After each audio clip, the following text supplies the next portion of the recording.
बिस्मिल्लाहिर्रहमानिर्रहीम। आज 11 अक्टूबर है और दिन है बुध का। आज की अहम जो खबरें हैं, वाकयात हैं, तजादात हैं, उनके हवाले से कुछ सवालात उठाते हैं। जैसा कि पहले भी मैं आपके इल्म में है कि यही सवालात उठाता हूं बतौर जर्नलिस्ट। एक इंपॉर्टेंट फैसला आया है सुप्रीम कोर्ट ऑफ पाकिस्तान से, supreme court practice and procedure act, उसके हवाले से जो 15 रुकनी बेंच था, फुल कोर्ट फुल कोर्ट ने फैसला दिया है। और उस फुल कोर्ट के फैसले का जो निचोड़ है वो ये है कि बतौर मजमुई यानी ज्यादातर शिक्के जो हैं उनको सुप्रीम कोर्ट के जजेस जो हैं उन्होंने कसरत राय के साथ जो है उनको जायज करार दिया है और कहा है कि जो पार्लियामेंट ने कानून बनाया है वो दुरुस्त है।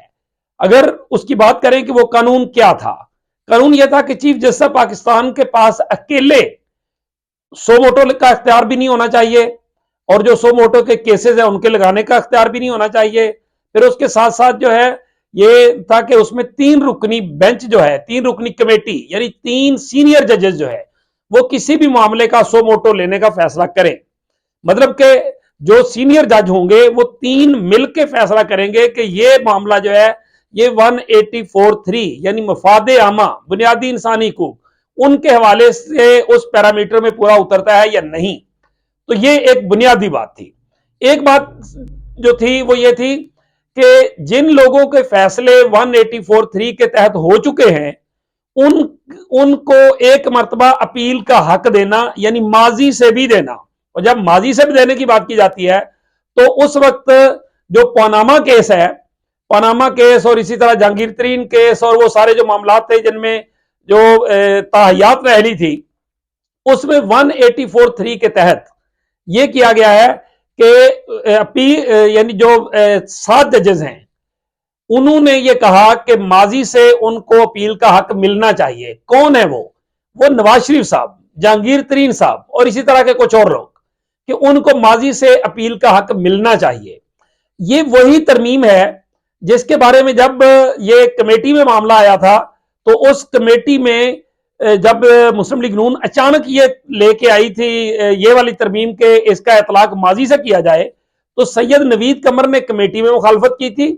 और फिर जब ऐवान में आए थे तो वहां पे बिलावल भुट्टो जरदारी ने और सैयद नवीद कमर दोनों ने यह बात कही थी कि यह तजवीज तो हमारे साथ मुस्लिम लीग नून ने डिस्कस ही नहीं की, ये अचानक कहां से आ गई। इसका मतलब आप नवाज शरीफ साहब का रास्ता खोलना चाहते हैं और उनको फायदा पहुंचाना चाहते हैं, इसलिए आप ये इसमें तरमीम अचानक लेके आए हैं। लेकिन ऐवान के अंदर ही अंदर आपस में मुकमका हुआ और उस मुकमका के नतीजे में पीपल्स पार्टी एग्री कर गई और यह 7-8 मिनट का खेल था और उसके नतीजे में उसका इतलाक माजी से करने पे भी इत्तेफाक हो गया। तो ये सारी सिचुएशन थी। अब सुप्रीम कोर्ट ने इस पार्लियामेंट के होने वाला जो इत्तेफाक था उस इत्तेफाक को नहीं माना, यानी इसको पर्सन स्पेसिफिक लॉ समझा, उस लॉ की पर्सन स्पेसिफिक शिक समझी और सुप्रीम कोर्ट के 8 जजों ने इसकी मुखालफत कर दी और इसको रिजेक्ट कर दिया है कि इसका इतलाक माजी से नहीं होगा। यानी अब नवाज शरीफ साहब, जहांगीर तरीन साहब जो है वो अपील दायर नहीं कर सकेंगे उस 184(3) के तहत जिसमें उन्हें नाहल करार दिया गया था और ताहियात उनको नाहली का सामना था। अब सवाल यह है कि अगर ये उनको अपील का हक मिल जाता तो मुस्लिम लीग नून चाहती क्या थी। मुस्लिम लीग नून ये चाहती थी कि अगर उनको यह हक मिलता तो जो नीचे अदालतों में केसेस हैं, यानी जो हाई कोर्ट में केस चल रहा है, जो इससे हटके उनको सजाएं हुई हैं, जो मरियम को कि बाद में चलो बरी हो गई, नवाज शरीफ साहब तो कन्विक्टेड है इस वक्त भी, यानी सजा याफ्ता मुजरम है, तो जो उनको वो सजाएं हुई है उनका यह था कि अगर ऊपर से सुप्रीम कोर्ट उड़ा देती, यानी इसको 184(3) के तहत दोबारा अपील का हक देके, तो जो नीचे की अदालतें हैं उनका प्रोसेस ही ना करना पड़ता और ये केस खत्म हो जाता। अब ये नवाज शरीफ साहब को पूरा प्रोसेस वो करना पड़ेगा, यानी जब वो आएंगे तो हाईकोर्ट जब तक उनकी सजा मुअत्तल खत्म नहीं कर देती उस वक्त तक नवाज शरीफ साहब जो है वो इलेक्शन नहीं लड़ सकेंगे, क्योंकि नैब लॉ के तहत 10 साल की नाहली जो है वो पहले से तयशुदा है और जब तक वो खत्म नहीं होगी उस वक्त तक नवाज शरीफ साहब इलेक्शन नहीं लड़ सकेंगे। लेकिन जो ताहियात नाहली वाला मामला है उसमें उन्हें रिलीफ जरूर है कि 5 साल के लिए जो है वो उन्होंने कानून बना दिया था और वो 5 साल के कानून को किसी ने चैलेंज नहीं किया। यह दिलचस्प सवाल है, किसी ने भी चैलेंज नहीं किया, यानी पीटीआई ने भी नहीं चैलेंज किया, सुप्रीम कोर्ट बार एसोसिएशन में नहीं किया, किसी ने भी नहीं किया। क्यों नहीं किया? क्योंकि सबको नजर आता है कि अगर ताहयात नाअहली रहती है तो कोई तो उसका शिकार होगा। जैसे पहले मियां नवाज शरीफ साहब हो चुके, जिस तरह जहांगीर तरीन साहब हो चुके, इसी तरह से कल इमरान खान साहब जो है वो भी उसका शिकार हो सकते हैं।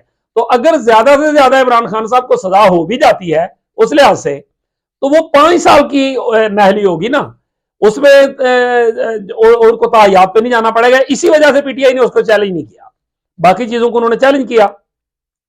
एक और सवाल कि अब ये जो फैसला है, क्या इसका मतलब ये हुआ कि एक तो सुप्रीम कोर्ट ने मोहर लगा दी कि ये पर्सन स्पेसिफिक लॉ की एक शिक थी, लेकिन साथ ही साथ उन्होंने पार्लियामान की तकरीम भी रखते हुए बाकी जो शिक्के थी, जैसे अपील का आने वाले जो केसेस होंगे 184(3) के, उनके तहत जो है वो अपील का हक होगा।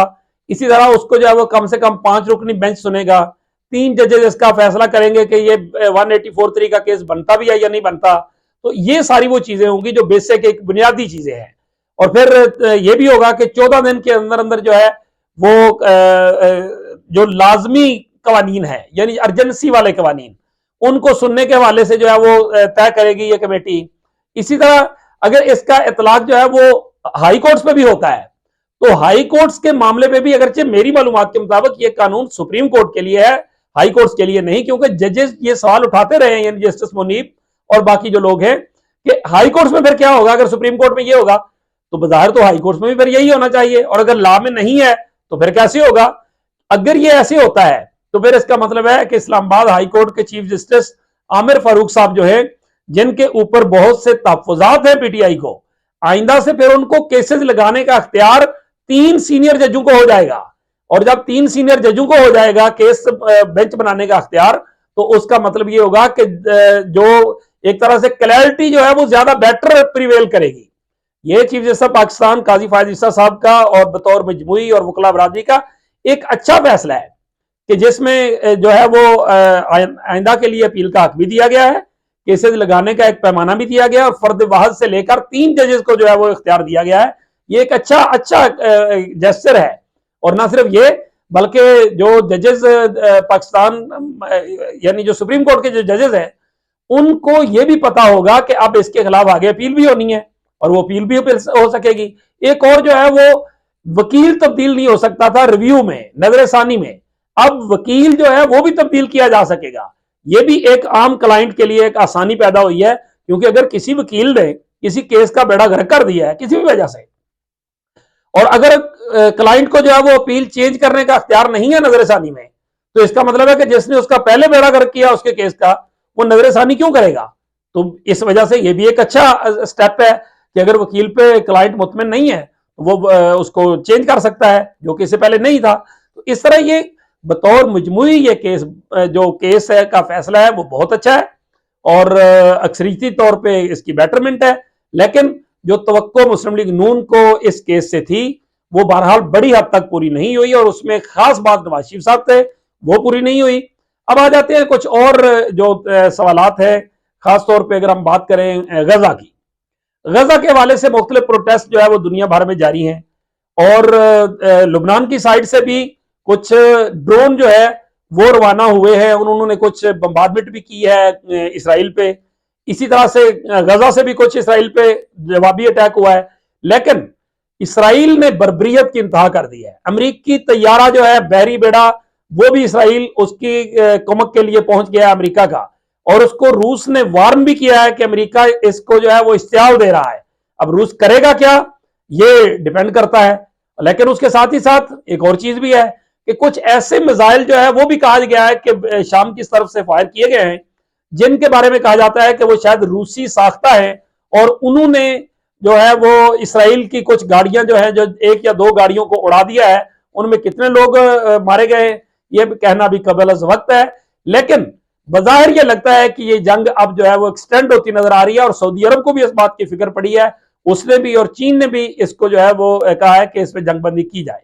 तो ये आया वाकई हो सकेगा, ये चैप्टर क्लोज हो जाएगा, 9/11 बनेगा, या 9/11 के बाद जिस तरह अमेरिका सुकड़ के अपने ही मुल्क में वापस जाना पड़ा उसके साथ वो होगा। इन तमाम सवालात के जवाब हम तलाश करते रहेंगे, आप भी तलाश कीजिए। इसी के साथ मुझे दीजिए इजाजत। अल्लाह हाफिज।